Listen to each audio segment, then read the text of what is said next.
ഫ്രണ്ട്സൊക്കെ ആയി വരുമ്പോൾ നല്ല ചില്ലായിട്ട് ഇരിക്കാൻ പറ്റിയൊരു സ്പോട്ടാണ് നിങ്ങൾ നോക്കുന്നത്. എന്നാൽ നേരെ നമ്മൾ വയനാട്ടിലുള്ള ട്രാവൽ ഏഷ്യസിലേക്ക് വന്നേക്കും.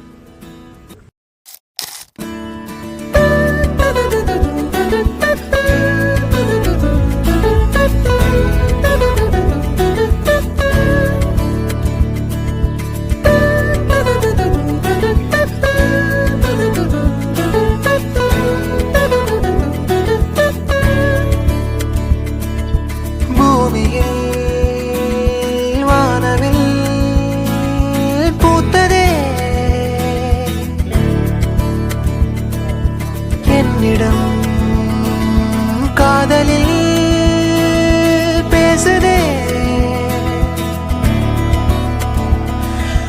உனதருகினில் உயிருருகிடும் நேரம் முகவொளியினில் எனதிரவுகள் நீளும் காற்றிலே கால்கள் மிதக்க